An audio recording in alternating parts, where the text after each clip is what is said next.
Hi అండి, welcome to our channel. ఈ video Sankranti రోజు తీసిన వీడియో అండి. భోగి రోజు అయితే ముగ్గులు పెద్దగా వేశాను. నెక్స్ట్ డే సంక్రాంతి రోజు మాత్రం చిన్నగా వేశానండి. ఎందుకంటే జర్నీ చేసి పిల్లలతో కొద్దిగా కాళ్ళ నొప్పులు అనేవి వచ్చి లేట్గా లేవడం వల్ల ఇక అలా తొందరగా అయితే వేసిన. అమ్మ అయితే చుట్టూ ఇలా ముగ్గులు అయితే మంచిగా పెద్దగా వేసింది. మంచిగా ఆవు పెండతోని గొబ్బెమ్మలు చేసుకొని కొత్తగా పండిన పంట దినుసుల్ని వేసుకోవాలి. ఇలా వేసిన తర్వాత మేము సంక్రాంతి రోజు నాన్ వెజ్ తింటామండి. సో మేమైతే మటన్ కర్రీ చేసుకొని పూరి చేసుకొని తినేసినాం. తిన్న తర్వాత బూందీ లడ్డు చేయడానికి అయితే బయట పొయ్యి పెట్టి నేను బూందీ చేస్తుంటే అమ్మేమో ఫ్రై అయిన తర్వాత తీసి ఒక గిన్నెలోకి అయితే వేసింది.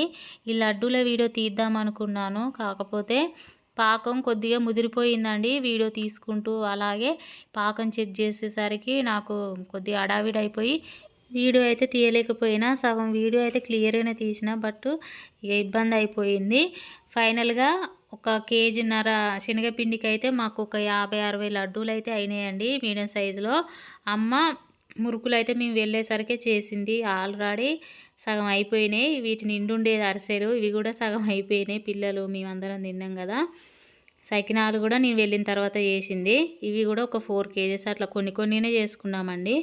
అంతేనండి, సంక్రాంతి పండుగ రోజు అయితే మాకు రోజు ఇలా గడిచిపోయింది. మీ ఇంట్లో మీరు ఏ పిండి వంటలు చేసుకున్నారో కామెంట్ బాక్స్లో కామెంట్ చేయండి. వీడియో నచ్చితే లైక్ చేయండి, షేర్ చేయండి, సబ్స్క్రైబ్ చేసుకోండి. Thank you.